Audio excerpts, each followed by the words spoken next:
Las raíces capitalistas del descubrimiento de los Estados Unidos. Por Adam Winkler. Fragmento de We the Corporations. La constitución que escribieron los fundadores reflejaba el legado de tres corporaciones en particular. La Virginia Company of London, que trajo la primera muestra de la democracia a los Estados Unidos. La Massachusetts Bay Company, que proporcionó a los fundadores un modelo de gobierno limitado basado en una constitución escrita. Y la East India Company, que ayudó a inspirar la revolución que hizo posible la constitución. Los fundadores no construyeron desde cero, ni modelaron su gobierno exclusivamente en las instituciones políticas de Inglaterra. Varias de las características más distintivas y significativas de la Constitución se pueden remontar a la experiencia colonial de los Estados Unidos con la corporación. De hecho, al principio, Estados Unidos era una corporación, y las demandas de los negocios dieron forma a la nación y sus estructuras gubernamentales desde el principio. Siglos antes de Citizens United, la corporación ya estaba en los genes de la democracia estadounidense. Los estadounidenses creen que su nación nació como una tierra de libertad. Los mitos sobre el origen enseñados a los escolares se centran en los peregrinos, los marginados religiosos que llegaron a Plymouth Rock en 1620. Se nos dice que estos refugiados de sombrero blanco y negro llegaron al Nuevo Mundo para escapar de la persecución del rey de Inglaterra y practicar su religión libremente. En las historias románticas de los comienzos de los Estados Unidos, los peregrinos son potentes símbolos de la identidad y los valores fundamentales de la nación naciente: libertad contra la tiranía, derechos individuales, y autogobierno. La historia de los peregrinos, sin embargo, oscurece la verdad sobre el comienzo de los Estados Unidos. Esta tierra fue colonizada primero no por disidentes religiosos, sino por una corporación de negocios.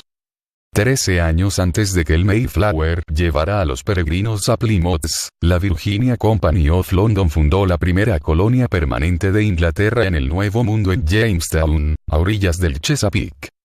Al llegar en 1607, los colonos enviados por la Virginia Company no buscaban ejercer sus derechos fundamentales o vivir libres de la monarquía.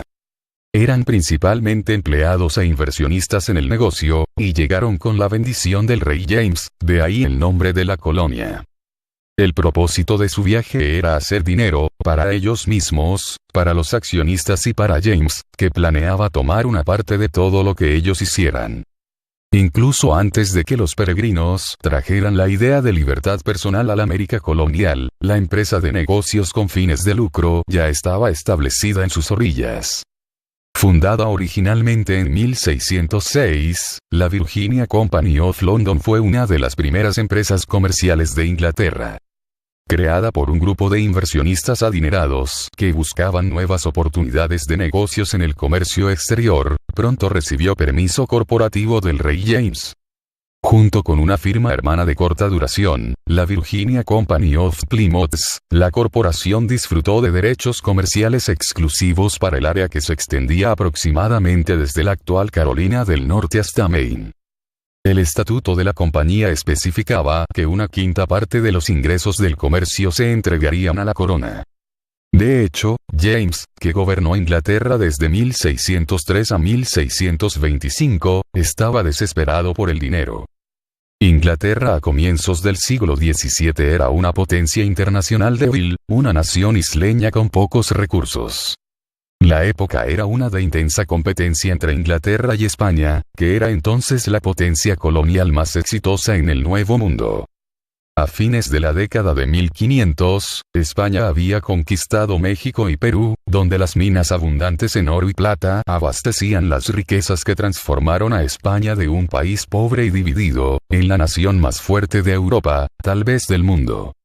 Cada año, flotas de hasta 70 barcos transportaban cientos de toneladas de metales preciosos a España. Mientras tanto, en Inglaterra, el gobierno apenas podía permitirse mantener a la Royal Navy, la herramienta más importante para ejercer influencia internacional. El poder del mar inglés tenía que ser subcontratado. La corona otorgó a los dueños de barcos y grupos de comerciantes, cartas de marca y represalia, que les autorizaban a atacar a los buques españoles, a capturar los barcos y a tomar su carga en nombre de Inglaterra. El gobierno recibiría una quinta parte de la recompensa. Como resultado, los corsarios se convirtieron en parte integral de la economía inglesa, representando el 10% de las importaciones en la década de 1590. En 1603, sin embargo, el flujo de dinero se detuvo abruptamente. Ese fue el año en que James ascendió al trono y, en un esfuerzo por reconciliarse con España, puso fin a la práctica. No obstante, la experiencia proporcionó un modelo de cómo Inglaterra podía competir con las otras potencias coloniales, especialmente con España, sin un gasto gubernamental significativo. Los ciudadanos privados, impulsados por el lucro, lo harían en su lugar. Esa lección ayudaría a inspirar la formación de la Virginia Company, que también fue financiada por ciudadanos privados y prometía generar ingresos para la corona. Para recaudar los fondos necesarios para organizar una expedición, la Virginia Company hizo exactamente lo que las corporaciones hacen hoy: recurrir a los mercados de capital. La compañía vendió acciones a los inversionistas, quienes fueron atraídos por la promesa de dividendos que se esperaba provinieran de la explotación de los recursos y el comercio del Nuevo Mundo. Ofrecidas a un valor nominal de 12 libras, 10 chelines, las acciones atrajeron a más de 700 adventurers, como se les llamaba entonces. Los accionistas, a excepción de los disidentes perseguidos, incluían 96 caballeros, 21 lords, y numerosos médicos, clérigos, abogados y comerciantes. Sir Francis Bacon, el filósofo que popularizó el método científico, tenía acciones, al igual que Sir Thomas Hobbes, el padre de la filosofía política moderna. Un poco como los venture capitalists del futuro, estos inversionistas estaban dispuestos a apostar por una empresa de alto riesgo. El mayor accionista era Sir Thomas West, un noble inglés cuyo linaje se remonta a un firmante de la Carta Magna, adoptada en 1215 como la primera constitución de Inglaterra que limita el poder de la corona. Conocido como un hombre de la más alta posición y carácter social, West sirvió en el Parlamento, fue miembro del poderoso Consejo Privado, y fue nombrado caballero por la reina Isabel, la predecesora inmediata de James, en 1599. Aunque pocos estadounidenses lo conocen hoy, West, cuyo título aristocrático era Lord Delaware, tuvo tal influencia en la era colonial que uno de los 13 estados originales, Delaware, recibió su nombre. West todavía estaba en casa en Inglaterra cuando el Discovery, el Gatsby y el Susan Constant, el primer trío de barcos enviados por el Consejo de la Virginia Company, su junta directiva, desembarcaron en el Nuevo Mundo en abril de 1607 con más de 100 colonos. Desde la perspectiva del Consejo, los colonos eran en su mayoría empleados. Aparte de un puñado de caballeros enviados para mantener el orden, la mayoría de estos viajeros eran funcionarios contratados por la empresa o por inversionistas individuales por periodos de 4 a 7 años.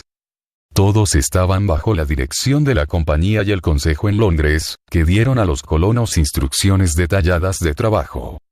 Se ordenó a los colonos que establecieran el campamento en un río navegable, el que corre más lejos tierra adentro. Lo más importante es que debían organizar de manera expedita un equipo para comenzar a buscar metales preciosos, como oro y plata, o un pasaje a los mares del sur. Los directores estaban seguros de que América era solo un delgado istmo como el actual Panamá y se esperaba que encontraran una ruta fácil hacia el Océano Pacífico. Debido a que tales descubrimientos eran la mejor esperanza de la compañía para hacer dinero, la Junta ordenó a un tercio de los colonos comenzar a buscar de inmediato. Los colonos siguieron las órdenes obedientemente, para su desgracia. Seleccionaron un lugar para establecerse que satisfacía las demandas de la compañía, pero que resultó ser una trampa mortal. Se instalaron en medio de pantanos con agua estancada y, como resultado, los colonos, sin saberlo, bebieron agua contaminada con sus propios desechos. La enfermedad, tifoidea, escorbuto, disentería, pelagra, beriberi, corría desenfrenada. Debido a que la compañía había enviado a un gran contingente de hombres a explorar en busca de productos valiosos o un pasaje al Pacífico, la tierra no se despejó a tiempo para la siembra. Además, los colonos no tenían suficientes suministros para superar un invierno que sería más brutalmente frío de lo que cualquiera de ellos había experimentado previamente en Inglaterra. La Virginia Company fue la primera en moverse, con todos los riesgos imprevistos que normalmente enfrentan una empresa pionera que abre un nuevo mercado. Un riesgo que la empresa no había considerado era la sequía. Según los arqueólogos historiadores, que han estudiado los anillos de árboles para determinar las precipitaciones en el área en el momento del primer asentamiento, los 7 años que comenzaron en 1606 provocaron la peor sequía en esa región desde los años 1200. Las condiciones eran tan malas que cuando los primeros barcos de suministro de la Virginia Company llegaron en enero de 1608, 9 meses después de la llegada inicial, solo 38 de los 108 colonos originales habían sobrevivido. En la vasta extensión de América del Norte, había solamente una corporación solitaria, y apenas podía sostenerse. La compañía envió varios cientos de colonos adicionales, pero también sufrieron las duras condiciones y la poca eficacia de la cadena de suministro de la compañía. En 1609 uno de los barcos de suministro de la compañía, el Sea Adventure, se encontró con una tempestad y naufragó en Bermudas. El Consejo de Londres no se enteró de lo que había sucedido durante meses, por lo que la empresa no envió suministros adicionales. El destino del Sea Adventure, una vez publicado en Inglaterra, inspiró a un viejo autor a escribir una de sus últimas obras, una historia sobre un grupo de marineros atrapados en una tormenta y abandonados en una isla lejana en el Nuevo Mundo. Shakespeare llamó a su obra, La Tempestad. Como si los primeros años no hubieran sido lo suficientemente difíciles, el amargo invierno de 1609-1610 casi puso a la Virginia Company fuera del negocio. Las relaciones con la tribu nativa local, los Paspaeg, ya se habían vuelto violentas, en gran parte debido a la competencia por el suministro de alimentos disminuido por la sequía. Los colonos se negaron a abandonar su pequeño fuerte por temor a una emboscada. Pero no tenían suficiente comida. Los colonos reportaron haber tenido que comer perros, gatos, ratas y ratones, y algunos sirvieron y comieron sus propios zapatos. Eventualmente, ahora lo sabemos, llegaron al canibalismo. Los arqueólogos que estudiaron un depósito de basura en Jamestown descubrieron un cráneo humano con decenas de marcas de cuchillos desde donde se cortó la carne. Estaban claramente interesados en la carne de las mejillas, los músculos de la cara, la lengua y el cerebro, informó un investigador que examinó los restos. A este período, denominado tiempo de hambruna, solo sobrevivieron 60, de los más de 500 colonos que para entonces habían llegado a Virginia. A principios de 1610, después de que los barcos de suministros regresaron a Londres con informes sobre el estado enfermo y miserable de los colonos, Sir Thomas West decidió que era hora de que él mismo fuera a los Estados Unidos. Con una parte considerable de su riqueza invertida en la empresa, pensó que era necesario involucrarse más personalmente en las operaciones diarias de la empresa colonial. Dejando atrás a su esposa, a sus hijos pequeños y todas las comodidades de su vida aristocrática, pues no solo estaba motivado por el dinero. Buscaba la redención personal. Aunque era un noble, West había sido encarcelado en 1601 bajo sospecha de conspirar para derrocar a Elizabeth, la reina que lo había nombrado caballero. Fue exonerado, pero su reputación, sin embargo, inevitablemente empañada. Si salvaba Jamestown, impresionaría a sus compañeros y demostraría su lealtad a la corona. Como muchos de los que vendrían a América después de él, West buscaba una segunda oportunidad. West estaba decidido a que Jamestown cambiara el destino de los esfuerzos anteriores de colonizar América del Norte. El primer intento europeo había ocurrido 50 años antes, cuando el conquistador español Tristán de Luna y Arellano desembarcó en lo que hoy es Pensacola, Florida, solo para que su incipiente asentamiento sea destruido por un huracán. España tuvo más éxito con una base más al este en San Agustín.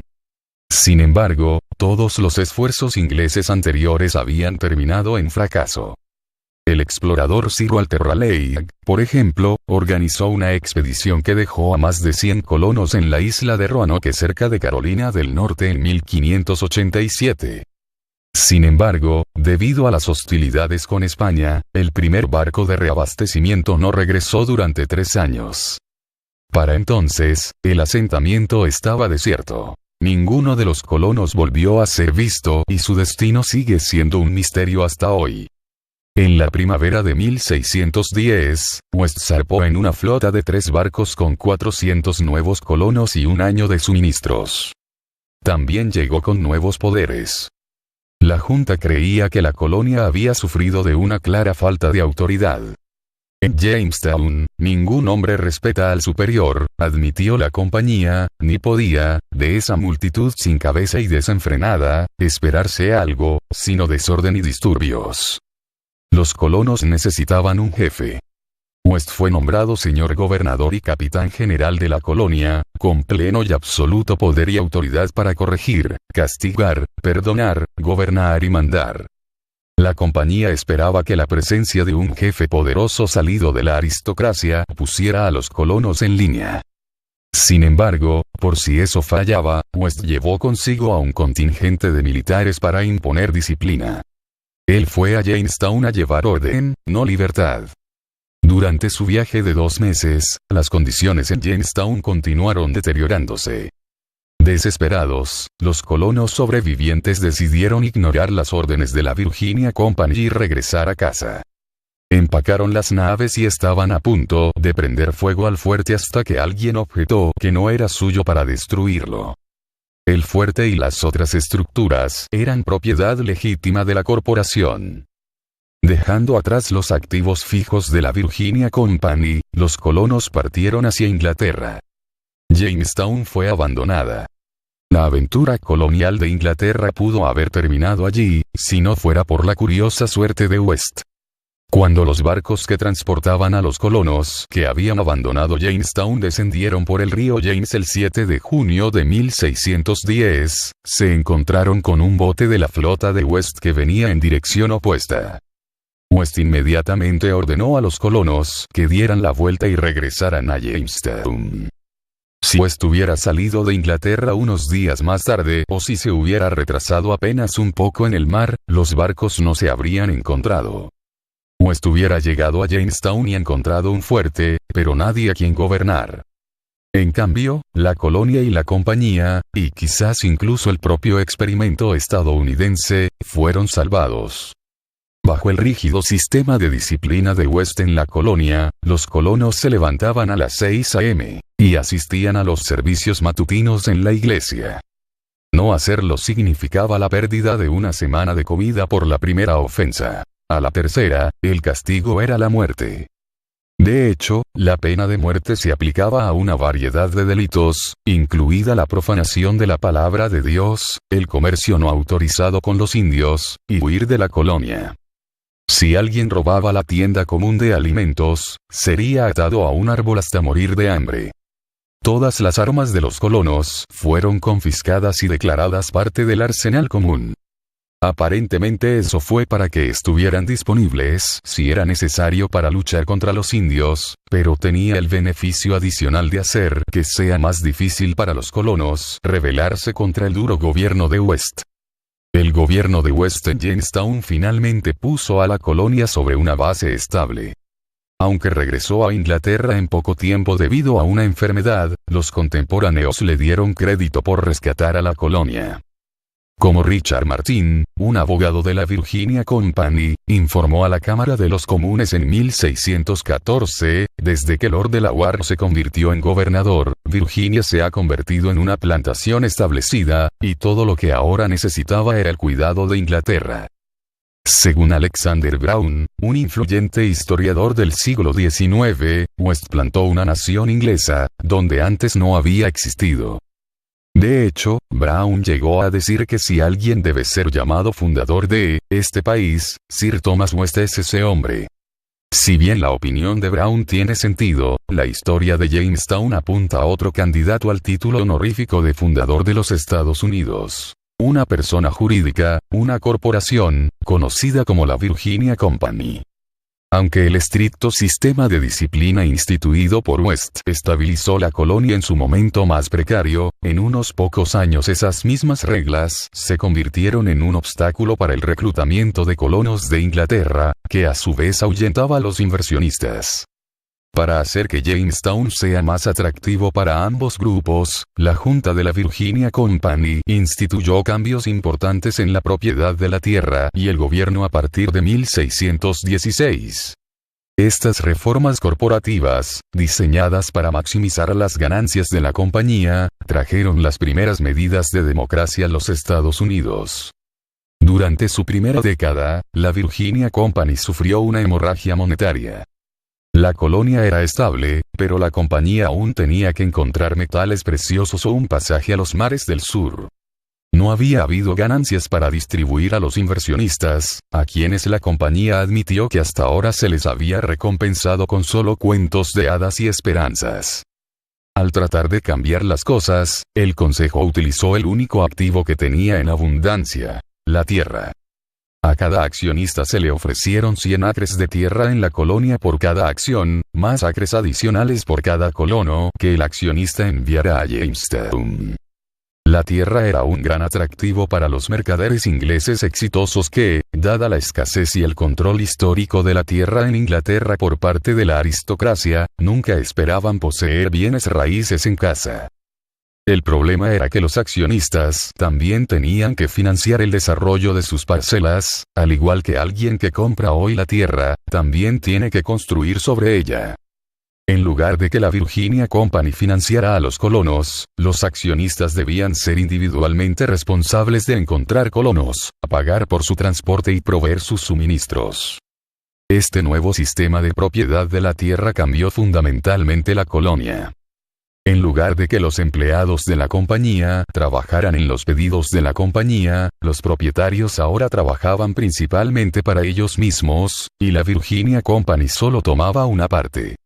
Casi exclusivamente, los terratenientes optaron por cultivar tabaco, el primer cultivo comercial de los Estados Unidos. Desarrollado para el intercambio comercial por John Rolfe en 1614, el tabaco tendría una enorme influencia en el curso de la historia estadounidense, alimentando la demanda de mano de obra esclava hasta la Guerra Civil y formando actitudes culturales desde entonces. El tabaco, veremos, también desempeñaría un papel protagónico en la historia de los derechos corporativos, ya que las compañías tabacaleras y sus aliados demostrarían estar entre los defensores más fervientes de las protecciones constitucionales para las corporaciones. Sin embargo, en la época de Jamestown, el tabaco comercial estaba en su infancia y la decisión de los colonos de centrarse en este cultivo disgustó a la Junta de la Virginia Company, que quería el desarrollo de productos aún más rentables. Aún así, la reforma agraria fue un éxito incuestionable, alentando a nuevos colonos a ir y atrayendo a nuevos inversionistas para posteriores rondas de financiamiento. Uno de los promotores de las reformas de la compañía fue Sir Edwin Sandys. Sandys, hijo del arzobispo de York y miembro destacado de la oposición del rey James en el Parlamento, había sido inversionista en la Virginia Company desde el principio y miembro activo de la junta directiva. Tenía un aire independiente que contagiaba a la corporación, que se hizo un poco radical. En 1619, cuando Sandys fue nominado para el puesto de director ejecutivo, James envió un mensaje a la junta de accionistas: elijan al diablo si quieren, pero no a Sir Edwin Sandys. Bajo la influencia renegada de Sandys, sin embargo, los accionistas no le hicieron caso. Leyendo el estatuto de la compañía en voz alta en la junta de accionistas, con énfasis en las disposiciones que les daban el derecho de elegir libremente a los funcionarios corporativos, eligieron a Sandys. Bajo el liderazgo de Sandys, la Virginia Company decidió dar a los colonos una medida similar de autonomía sobre sus asuntos. La compañía autorizó la creación de una asamblea general en Jamestown, compuesta por representantes de las diversas plantaciones, para promulgar reglas de gobierno para la colonia. La primera asamblea representativa en América se reunió en julio de 1619 en la iglesia de Jamestown. Construida de maderas, con una base de adoquines, la iglesia era pequeña y, en la humedad de un verano de Virginia, de manera sofocante, un hombre murió durante una asamblea. Entre los participantes estaban Rolfe, el innovador del tabaco, Francis West, el hermano menor de Thomas, y John Jefferson, considerado un antepasado del famoso padre fundador. Otro fue Nathaniel Poel, que llegó con los primeros barcos de la compañía. A generaciones más tarde, su descendiente Lewis Poel se sentaría en la Corte Suprema y sería una de las voces más contundentes de la ley estadounidense para expandir los derechos constitucionales de las corporaciones. La aparición de las primeras medidas de autogobierno en Jamestown no era reflejo de las tendencias liberales de Sandys. Era una necesidad corporativa, esencial para atraer a hombres de carácter, disciplinados y de inspiración pública, a mudarse a Chesapeake. Tales hombres no querrían vivir bajo ley marcial, aunque eso hubiera sido necesario en los primeros años de la colonia. Los colonos querrían tener algo que decir sobre sus vidas cotidianas. Como resultado de las reformas de Sandys, la compañía reclutó a casi 4.000 nuevos colonos para ir al Nuevo Mundo, incluidos los peregrinos. Sandys había empezado a relacionarse con los peregrinos desde 1617 porque eran precisamente el tipo de personas dedicadas, devotas y trabajadoras necesarias para ser una colonia exitosa. A diferencia de los colonos originales de Jamestown, a los peregrinos, que estaban unidos por vínculos religiosos y de parentesco, en gran parte se les podía confiar que trabajasen desinteresadamente. Por casualidad, el Mayflower llegó lejos al norte de su destino previsto, y los peregrinos decidieron hacer su hogar en Plymouth. Según la leyenda, los peregrinos celebraron su primera cosecha exitosa con un día de acción de gracias en 1621. Sin embargo, el primer día de acción de gracias oficial en América fue en realidad 2 años antes, y fue una iniciativa corporativa. La Virginia Company había autorizado a un grupo de colonos, conocido como Berkeley 100, a mudarse a la colonia. La compañía les ordenó que establecieran un feriado anual para agradecer al Todopoderoso la llegada. Ordenamos que el día de llegada de nuestros barcos al lugar asignado para la plantación en la tierra de Virginia sea anual y perpetuamente santo como un día de acción de gracias a Dios Todopoderoso. El 4 de diciembre de 1619, cuando el barco de los Berkeley 100 echó ancla en el río James, los colonos siguieron las instrucciones de la compañía y nació el Día de Acción de Gracias en el Nuevo Mundo. La corporación que trajo la democracia y el Día de Acción de Gracias a América también trajo prácticas más infames, incluida la trata de mujeres, incluso antes de que llegaran los primeros esclavos africanos. A la junta directiva de la Virginia Company le preocupaba que los hombres no quisieran quedarse mucho tiempo en Virginia debido a la falta de mujeres, o lo que la compañía llamaba las comodidades sin las cuales Dios veía que el hombre no podía vivir satisfecho, ni siquiera en el paraíso. Para rectificar este problema, Sandys lanzó un programa extraordinario para reclutar mujeres para emigrar a la colonia. Los inversionistas en Londres crearon un fondo especial para subsidiar el envío de mujeres jóvenes a Jamestown. Al llegar al Nuevo Mundo, las mujeres fueron ofertadas por la compañía al mejor postor. Según el historiador ganador del premio Pulitzer Bernard Bailyn, las mujeres fueron inmediatamente tomadas por los planteadores más adinerados, compradas a tasas tan altas, se dijo, que los hombres pobres ni siquiera se acercaron a ellas. La elaborada reorganización de Sandys de la colonia y el reclutamiento de peregrinos y mujeres todavía no era suficiente para que la Virginia Company fuera rentable. El propio Sandys tuvo problemas solo unos años después de tomar las riendas de la compañía, tropezando con un problema que sigue afectando a los ejecutivos corporativos hasta el día de hoy: la compensación ejecutiva. Después de darse a conocer que Sandys se había otorgado un pago extravagante por administrar los negocios de tabaco de la compañía, los inversionistas se indignaron. El Consejo Privado inició una investigación que humilló a Sandys, para el placer del rey James. La fe en la Virginia Company se disolvió aún más cuando, en 1622, los indios lanzaron un ataque sorpresa contra los colonos, matando a cerca de un tercio de ellos en lo que se conoció como la Masacre de Virginia. La compañía intentó culpar a los colonos, pero a pesar de la falta, no se negaron las cifras. Casi 8.000 personas se mudaron a Virginia durante los primeros 15 años y aproximadamente 6.800 de ellos murieron. En 1624, Jamestown tomó una vida más, por así decirlo, cuando la misma Virginia Company fue finalmente cerrada. Con la corporación fuera del negocio, la colonia fue entregada a la corona. Aunque la Virginia Company no logró obtener ganancias, proporcionó una plantilla para las futuras colonias inglesas y tal vez para los mismos Estados Unidos. Jamestown reveló lo que un historiador llamó ingredientes para el éxito, incluyendo propiedad generalizada de la tierra, la institución de una sociedad normal a través de la inclusión de las mujeres y, en el tabaco, el desarrollo de un producto que podía comercializarse. Sin embargo, la innovación más histórica de la corporación fue la Asamblea Representativa instituida por Sandys. Ninguna idea sería más formativa de la nación por venir. La democracia había llegado a los Estados Unidos de la misma manera que los primeros pobladores de la nación, enviada por la Virginia Company en busca de ganancias. Varias de las colonias inglesas que siguieron a Jamestown también se formaron como corporaciones. En los años posteriores a la llegada de los peregrinos en 1620, lo que se convertiría en Nueva Inglaterra fue establecida en gran parte por la Massachusetts Bay Company, las plantaciones de Roger Williams en Rhode Island y Providence, y la colonia de Connecticut, cada una de las cuales operaba bajo estatutos corporativos.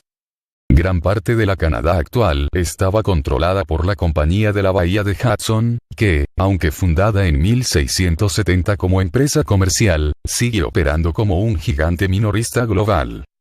Como corporaciones, estas colonias seguían normas y prácticas corporativas comunes.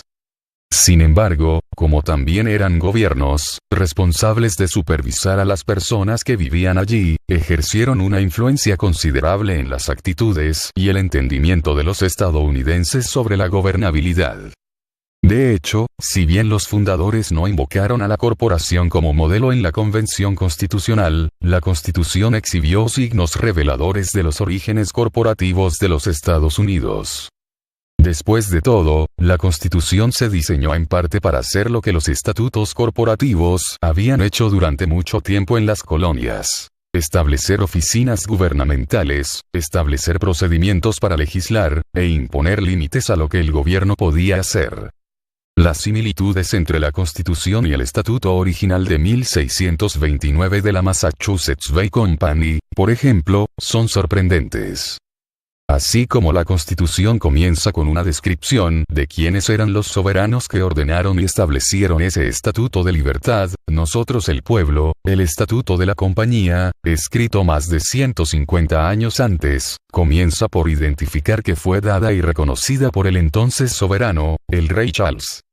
El Estatuto de la Compañía luego establecía, igual que la Constitución, un marco para el gobierno, completo con una asamblea representativa, un jefe ejecutivo electo y garantías de derechos individuales. La asamblea ordenada por el estatuto tenía el poder de promulgar órdenes, leyes, estatutos y ordenanzas necesarias para el gobierno de la colonia.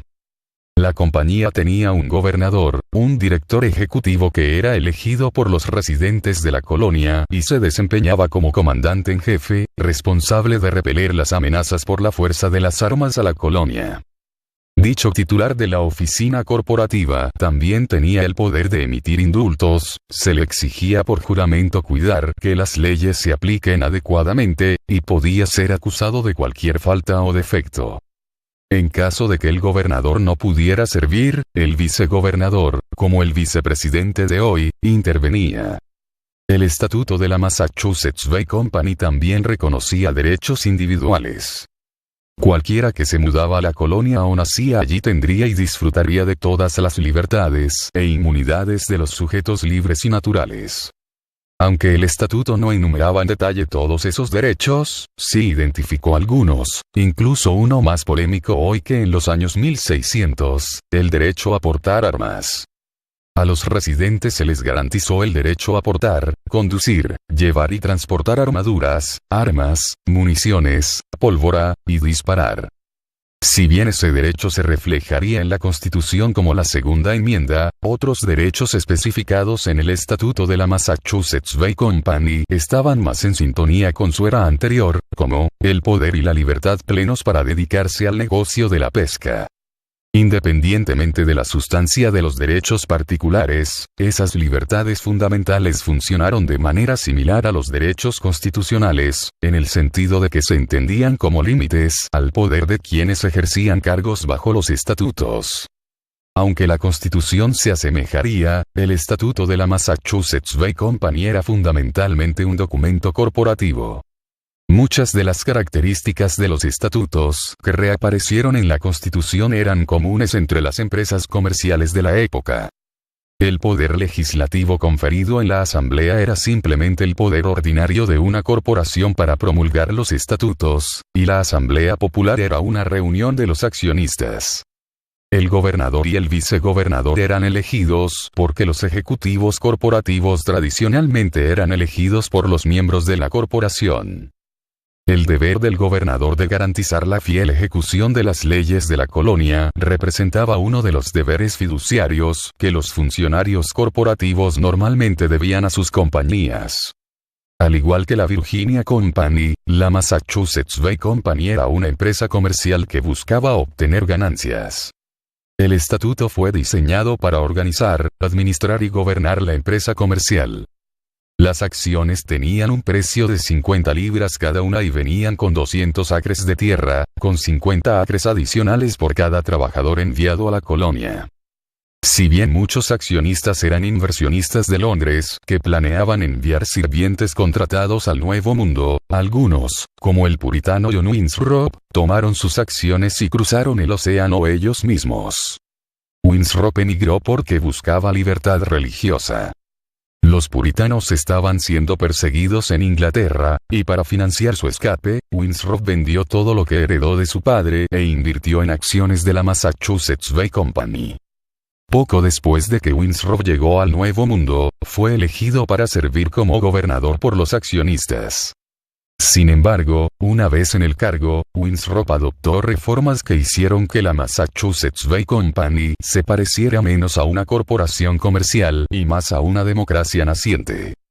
Las primeras corporaciones inglesas otorgaron el derecho de votar de los directores a los accionistas, generalmente un voto por accionista a comparación con las corporaciones modernas, que usualmente dan un voto por cada acción. Winthrop alentó a la compañía a permitir que todos los miembros adultos de la iglesia varones voten en la asamblea.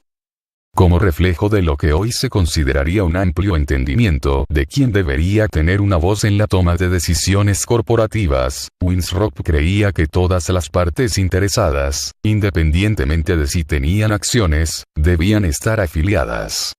En lugar de una junta de accionistas, Winthrop dijo que su objetivo era rehacer la Asamblea General, siguiendo la naturaleza de un parlamento. Otra de las innovaciones de Winthrop transformaría las elecciones tanto en las democracias como en las corporaciones: la votación por proxy. Aunque Winthrop había ampliado el voto, muchos colonos aún no podían asistir a la asamblea debido a la nieve del invierno, los asentamientos dispersos, y la amenaza de ataques de los indios. El crecimiento de la población también hizo que las reuniones fueran cada vez más difíciles de manejar. Winthrop instó a la compañía a permitir que los votantes de una ciudad se reúnan antes de la asamblea para seleccionar representantes que puedan asistir en su lugar y votar en su nombre. Hoy, por supuesto, las corporaciones a menudo emplean un enfoque similar a las elecciones corporativas, permitiendo a los accionistas emitir sus votos a través de un proxy que asiste a la reunión de accionistas en su lugar. Y aunque las elecciones estadounidenses no permiten exactamente el mismo tipo de voto por proxy, siguen un principio similar. los votantes en un distrito en particular eligen a un representante que es responsable de asistir a las sesiones legislativas y votar en nombre de sus electores. Al igual que con la Asamblea Popular instituida por primera vez en Jamestown por Sir Edwin Sandys, la adopción del voto por proxy no era un paso progresivo en el avance de los ideales democráticos. Era, en cambio, una forma más conveniente de gestionar los asuntos de la corporación. Sin embargo, la votación por proxy marcó una gran diferencia entre las asambleas estadounidenses y el Parlamento inglés. Aunque el Parlamento también estaba formado por delegados enviados desde ciudades, el entendimiento predominante del papel de los delegados era representar a la totalidad de los ingleses, no a los residentes de sus comunidades locales. Como explicó el primer ministro inglés, George Grenville, en el periodo previo a la Revolución, cada miembro del Parlamento se sienta en la Cámara, no como representante de sus propios constituyentes, sino como uno de esa venerable asamblea por la cual todos los comunes de Gran Bretaña están representados. Por eso para los ingleses era perfectamente aceptable que ciudades populosas como Birmingham y Manchester, mucho menos Filadelfia y Boston, no tuviesen representantes formales en la Cámara de los Comunes. Winthrop no sabía cuán significativa sería su forma de entender la representación. Durante el siguiente siglo y medio, la idea de que los representantes eran la voz de sus constituyentes particulares alimentaría el impulso estadounidense de independencia. No a los impuestos sin representación, el grito de guerra de la Revolución, no era principalmente una queja sobre la política británica de impuestos. Era una queja por no tener un proxy en el Parlamento que luchara por los intereses de los colonos. Otra reforma adoptada por la Massachusetts Bay Company que influiría en la Constitución fue la promulgación en 1641 del Cuerpo de Libertades. Precedente del Bill of Rights de la Constitución, este estatuto corporativo contenía garantías escritas explícitas sobre derechos fundamentales que los funcionarios coloniales estaban obligados a respetar. Establecía el derecho a un proceso justo, el castigo debe ser en virtud de alguna ley expresa del país que justifique lo mismo. Protección igual ante la ley, toda persona dentro de esta jurisdicción, ya sea habitante o extranjero, disfrutará de la misma justicia y ley. Justa compensación por la toma de propiedad, el ganado o los bienes de un hombre, no serán tomados para uso o servicio público, sin precios razonables. Derecho a un juicio rápido, su causa será escuchada y decidida en el próximo tribunal. El derecho contra el doble riesgo, ningún hombre será sentenciado 2 veces por el mismo delito. Y el derecho contra los castigos crueles e inusuales, para los castigos corporales no permitimos entre nosotros algo que sea inhumano, bárbaro, o cruel. De cierta forma, el Cuerpo de Libertades era más progresivo que el Bill of Rights, que lo imitaría más de un siglo después. Por ejemplo, la Massachusetts Bay Company prohibía ciertas formas de abuso conyugal y protegía a los niños de los castigos de severidad antinatural. Sin embargo, en otras formas era más regresivo, permitiendo, por ejemplo, la tortura de brujas. El Cuerpo de Libertades era en ese momento la lista más extensa de derechos individuales explícitos en la ley angloamericana. Precedieron por 40 años al similar Bill of Rights inglés y ofrecían protecciones individuales más detalladas que la Carta Magna. Otras colonias siguieron su ejemplo y, ya sea por ley o estatuto, garantizaron una amplia gama de libertades personales. El Estatuto de Rhode Island de 1663 protegía la libertad religiosa y la libertad de conciencia. Nueva York adoptó un Estatuto de Libertades en 1683 que incluía el derecho a juicio por jurado, el derecho a fianza, y prohibía meter tropas a vivir a casas de particulares. El Bill of Rights de Nueva Jersey de 1677 estipulaba explícitamente que la Asamblea General no podía revocarlo, haciendo que las garantías de la colonia fueran más duraderas. El Estatuto de Privilegios de Pensilvania, adoptado en 1701, agregó protecciones al derecho a buscar abogado y al derecho del acusado a buscar testigos a su favor. La famosa Campana de la Libertad fue fabricada para celebrar el 50º aniversario de ese documento. Como resultado de estas reformas, los colonos estadounidenses disfrutaban de un conjunto de derechos más amplio que el de sus compatriotas en Inglaterra. Ellos se referían a sus derechos por estatuto de la misma manera en que las personas de hoy se refieren a sus derechos constitucionales. En 1639, algunos colonos se separaron de la Massachusetts Bay Company y establecieron su propia colonia en Connecticut. A falta de un permiso escrito por la corona, ellos escribieron el suyo propio. Lo que denominaron órdenes fundamentales establecía una asamblea general autorizada a promulgar leyes para el bien de la comunidad, proveía un gobernador electo, y garantizaba el derecho de los habitantes de las diferentes ciudades a elegir diputados que los representen en la asamblea. Según los historiadores, las órdenes fundamentales fueron una imitación consciente de los estatutos de la Massachusetts Bay Company. La principal diferencia era la identidad del soberano. Mientras que el Estatuto de Massachusetts fue ordenado por el rey, el Estatuto de Connecticut fue establecido por nosotros, los habitantes y residentes de Connecticut. Las órdenes fundamentales fueron la primera constitución escrita de los Estados Unidos adoptada formalmente por la gente misma. El floreciente espíritu democrático creado por los estatutos coloniales fue acompañado por un creciente espíritu de independencia, para gran disgusto de Charles II. Después de ser exiliado por Oliver Cromwell en 1651, Charles, una vez restaurado al trono 7 años después, tenía poco apetito por la disidencia. En la década de 1680, comenzó a convertir la mayoría de las corporaciones coloniales estadounidenses en colonias reales gobernadas por la corona en lugar de por los miembros de la compañía.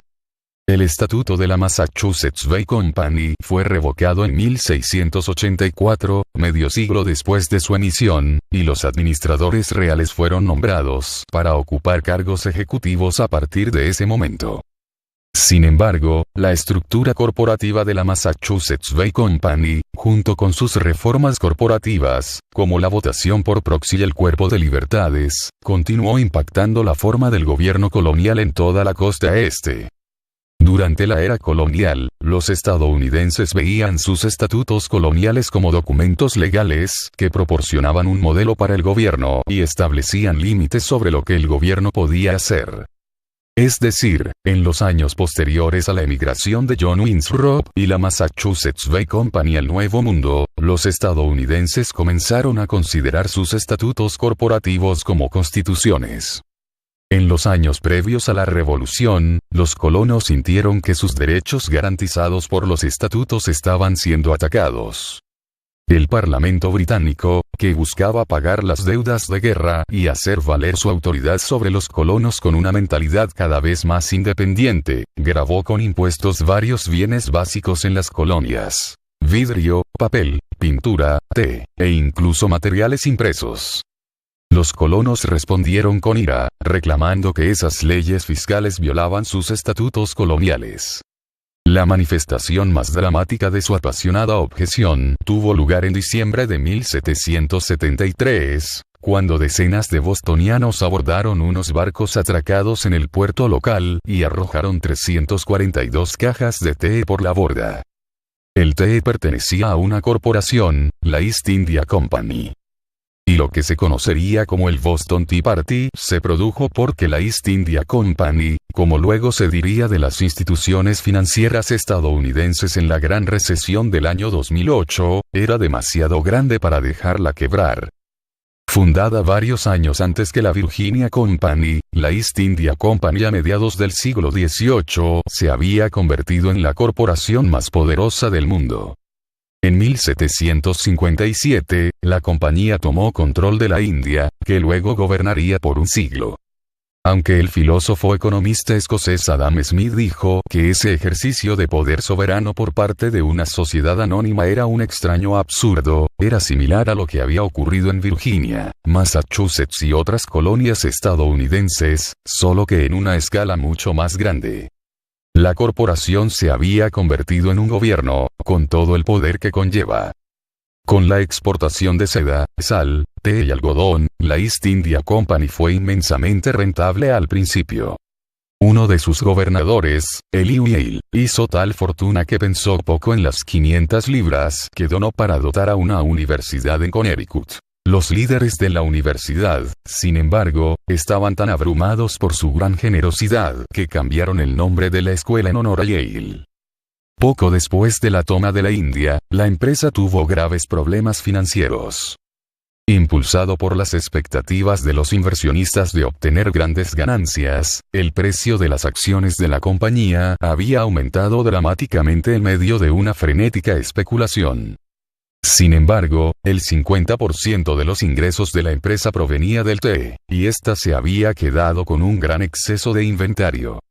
Debido a que el té estaba sujeto a numerosos gravámenes en Inglaterra, había surgido un mercado negro. Los contrabandistas llevaban té a Inglaterra desde Holanda y lo vendían a un gran descuento. La compañía se quedó con un gran exceso de inventario, toneladas de té que se descomponían en los almacenes. Esto, junto con los reveses militares en la región de Bengala, causó que la burbuja de las acciones estallara en 1769. Una recesión contagió a toda Europa, donde los bancos, con exceso de confianza, habían comprado más acciones en la East India Company de lo que realmente podían soportar, no diferente de los bancos que sobreinvirtieron en valores respaldados por hipotecas y desencadenaron la crisis financiera de 2008. Cuando el precio de las acciones de la East India Company se desplomó, llevó a la ruina toda una red de bancos fuertemente apalancados. La East India Company, al igual que muchas corporaciones, dependía de infusiones regulares de capital de trabajo. Sin embargo, en la recesión económica, los bancos dejaron de prestar dinero. Con más de 1 millón de libras en deudas al gobierno, la compañía solicitó un préstamo del Banco de Inglaterra, que se negó. La compañía estaba tan desesperada por obtener ingresos que se dedicó al contrabando de opio hacia la China, plantando las semillas de 2 guerras futuras entre Gran Bretaña y China. Eso no fue suficiente para salvar a la compañía, que se vio obligada a ir al Parlamento para un rescate. Lord North, el primer ministro británico, consideró que no tenía más remedio que rescatar a la compañía que se tambaleaba. La economía inglesa, también, estaba al borde del desastre. Como advirtió un contemporáneo, la East India Company era un gran motor de dinero para el Estado cuyo crédito estaba inseparablemente conectado con el gobierno y el Banco de Inglaterra. De hecho, la compañía se había vuelto tan importante para la economía inglesa que, un historiador escribió, ningún ministro podía permitir que la East India Company se fuera contra la pared. North diseñó un paquete de legislación de rescate para prestar a la compañía más de 1.4 millones de libras esterlinas, aproximadamente 270 millones de dólares de 2017. Para que la compañía pudiera descargar su agobiante excedente de té, North también ganó la aprobación de la ley del té de 1773, que le permitía vender directamente a las colonias en lugar de, como antes, enviar el té a Inglaterra y venderlo a intermediarios en las subastas de té de Londres, que eran los únicos autorizados a importar té a las colonias. La ley del té también preveía una devolución de impuestos sobre el té destinado a la venta en el extranjero. Aunque los colonos todavía tenían que pagar un pequeño impuesto sobre el té, como lo habían hecho durante años, el efecto general de la ley del té fue reducir el precio del té en las colonias. A pesar de los precios más bajos del té, los impuestos en general se habían convertido en una fuente de conflicto en las colonias, especialmente porque la economía sufría el peso de las dificultades financieras de la East India Company. Desde mediados de la década de 1760, los colonos como Samuel Adams en Massachusetts y Patrick Henry en Virginia habían estado organizando protestas contra los impuestos establecidos por el Parlamento, argumentando que el Parlamento carecía de autoridad para gravar a los colonos. No era solo que los colonos no tenían ninguna representación en el Parlamento. Adams, Henry y otros patriotas también formularon sus objeciones en términos corporativos. Al imponer impuestos a las colonias, el Parlamento estaba infringiendo el derecho fundamental de autogobierno de los colonos, el derecho a aprobar estatutos y legislación tal como se especificaba en sus estatutos coloniales. Este marco corporativo fue visible en el vigoroso debate público sobre la Ley de Estampillas de 1765, la ley que imponía un impuesto sobre los materiales impresos. Los periódicos, folletos, escrituras, documentos judiciales e incluso naipes tenían que imprimirse en un papel con un sello especial. Los colonos argumentaban que la ley violaba las disposiciones de sus estatutos, como el de Connecticut, que otorgaba a esa corporación colonial el derecho a hacer, ordenar y establecer todo tipo de leyes, estatutos y ordenanzas sanas y razonables. La ciudad de Rowley declaró que el impuesto era una invasión a nuestros derechos de estatuto y privilegios. En todo Massachusetts se decía que el impuesto era universalmente entendido aquí como arbitrario e inconstitucional, y como un incumplimiento del estatuto y pacto entre el rey y el súbdito. Esta noción de estatutos corporativos coloniales como contratos entre los colonos y la corona, concretizó la idea de que el Parlamento estaba sobrepasando sus límites al interferir con la gobernanza colonial.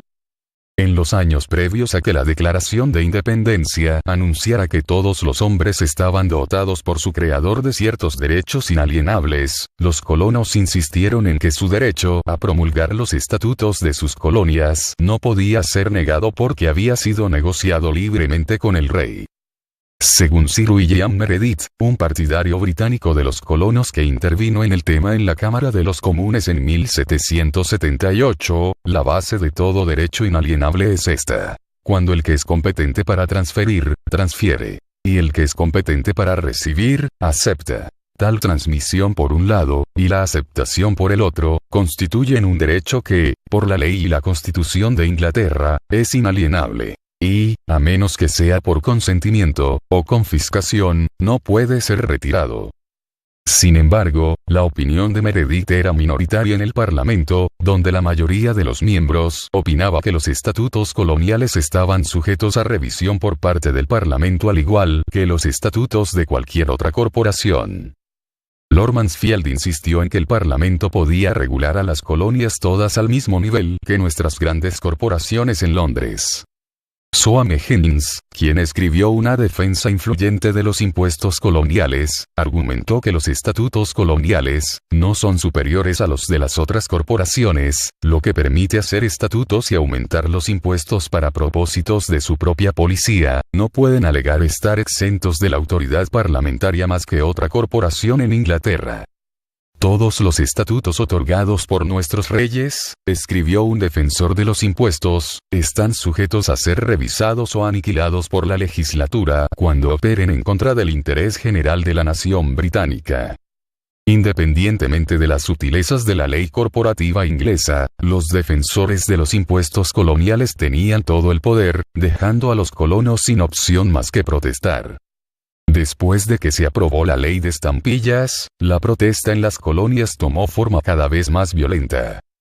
Después de que los manifestantes en Massachusetts saquearon las casas de Andrew Oliver, un recaudador de impuestos, y Thomas Hutchinson, el vicegobernador, se informó que los hombres del ejército que han visto ciudades saqueadas por el enemigo, declararon que nunca antes habían visto un caso de tal furia. Pronto no se pudo encontrar un solo recaudador de impuestos para la ley de estampillas en las colonias. Una forma de protesta más pacífica fue el boicot de productos sujetos a impuestos, como el té. Las amas de casa dejaron el té, aunque era el centro de su vida social, y comenzaron a tomar café. Los estudiantes de Harvard College, constituidos en 1650 como el presidente y becarios de Harvard College, y hoy en día la corporación no comercial más antigua de los Estados Unidos, prometieron abandonar el té durante la duración de sus estudios. Paradójicamente, uno de los principales motivos por los que los colonos se oponían a la ley del té era que, al rebajar el precio del té, amenazaba con socavar el boicot del té. El té más barato era más propenso a atraer compradores. La ley del té también amenazaba a los comerciantes locales, que habían hecho un buen negocio comprando té en las subastas de Londres y vendiéndolo a casa en las colonias. Muchos de los intermediarios a quienes ahora se permitió que la East India Company eliminara eran colonos. Se extendió el temor de que el Parlamento pudiera adoptar reglas similares para otros productos, perjudicando a muchas empresas locales y profundizando aún más la desaceleración económica en las colonias. Incluso si el impuesto sobre el té era pequeño, seguía representando la afirmación del poder del Parlamento para gravar a las colonias, que era la esencia de la queja de Adams y Henry. Entonces, cuando el Dartmouth, un barco que transportaba 114 cofres de té de la East India Company, llegó al puerto de Boston en noviembre de 1773, Adams decidió evitar que el té se vendiera en la colonia. Los Hijos de la Libertad, una organización informal de patriotas de la que Adams era líder, publicaron avisos en Boston. Amigos, hermanos, compatriotas. La peor de las plagas, el detestado té enviado a este puerto por la East India Company, ha llegado. La hora de la destrucción, u oposición masculina a las maquinaciones de la tiranía, te mira a la cara. En una reunión de la gente de la ciudad en el Old South Meeting House, se decidió que los guardias armados serían enviados al muelle y que no se permitiría al té salir de la nave. El barco sería obligado a regresar a Inglaterra. Cuando los hombres del rey descubrieron el plan, el gobernador real de Massachusetts prohibió que el barco saliera del puerto. Se produjo un estancamiento, que pronto atrapó a 2 barcos más que llegaron con té de la East India Company. Los dueños de los barcos, que eran colonos estadounidenses, no tuvieron más remedio que mantener los barcos atracados y el té sin descargar. Sin embargo, esa no era una solución viable a largo plazo, ya que la ley inglesa solo permitía a los barcos permanecer en el puerto durante 20 días sin descargar su mercadería. Después de eso, la mercadería de los buques estaba sujeta a confiscación por parte de los funcionarios de aduanas. Las reuniones en la ciudad se llevaron a cabo a principios de diciembre, cuando los colonos debatieron qué hacer. Finalmente, llegó la fecha límite. El 16 de diciembre marcó el 20º día del Dartmouth en el puerto. Si el té todavía estaba a bordo a la medianoche, era inevitable un enfrentamiento entre los guardias armados de los Hijos de la Libertad y las tropas reales, que con seguridad vendrían a recoger el té. Después de una reunión final en el Old South Meeting House, un grupo de hombres, muchos de ellos vestidos como nativos, se dirigió al muelle al atardecer. Fueron disciplinados. No hubo disturbios ni violencia colateral. Abordaron los 3 barcos, alzaron el té, abrieron los cofres, y tiraron el té por la borda. Con eficiencia silenciosa, destruyeron más de 18.000 libras esterlinas, más de $3 millones en la actualidad, de té de la East India Company en tan solo unas horas. Los barcos de propiedad local se dejaron ilesos, con algunos informes que sugieren que después de que se tiró el té, los hombres incluso limpiaron las cubiertas. Los objetivos de la protesta fueron la East India Company y su té. Pasarían otros 50 años antes de que el incidente se conociera como el Boston Tea Party, pero el impacto del evento en las colonias se sintió de inmediato. A lo largo y ancho de la costa, los colonos se negaron a permitir que los barcos de té descargaran su mercadería. El Parlamento respondió ordenando el cierre del puerto de Boston hasta que los colonos pagaran a la East India Company por todo el té que había perdido. El Parlamento también promulgó nueva legislación terminando el Estatuto de Massachusetts. Las asambleas sin consentimiento del gobernador designado de forma real fueron prohibidas, y la facultad de elegir a los miembros del Consejo Ejecutivo, lo que antes había sido la junta directiva de la compañía, se transfirió a la corona. Para muchos colonos, el Parlamento había anulado ilegalmente sus sagrados estatutos, y finalmente era hora de tomar las armas. Aunque con razón la llamamos revolución, hubo claras líneas de continuidad con el pasado corporativo de los Estados Unidos. Después de la independencia, los fundadores finalmente adoptarían la Constitución, el símbolo más potente de la nueva nación, y uno que conserva muchas de las características de los estatutos corporativos coloniales. Así como las corporaciones coloniales estaban vinculadas por estatutos escritos que especificaban límites al poder de los funcionarios y garantizaban los derechos de los miembros, también lo estaba la nueva nación. La Constitución era el Estatuto de los Estados Unidos, su documento fundacional, y la forma y el alcance de la Constitución reflejaban la experiencia de los fundadores con el gobierno corporativo. De hecho, como hemos visto, la democracia y el constitucionalismo estaban íntimamente ligados a la corporación desde el principio. América fue fundada por la Virginia Company, fundamentalmente moldeada por la experiencia de los colonos de la Massachusetts Bay Company, e inspirada a la independencia por la East India Company.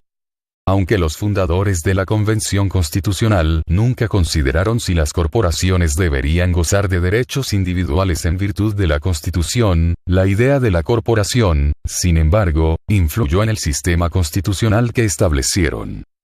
Una vez que la Constitución fue ratificada, no pasaría mucho tiempo antes de que las corporaciones la invocaran para garantizar sus propios derechos en un esfuerzo por obtener mayor libertad frente a la regulación empresarial. En un presagio de lo que vendría, el primer caso de derechos corporativos fue presentado ante la Corte Suprema por la que entonces era la corporación más poderosa políticamente de la nación, el Banco de los Estados Unidos. La demanda del banco sería el comienzo de otra revolución, esta a favor de las protecciones constitucionales para las corporaciones.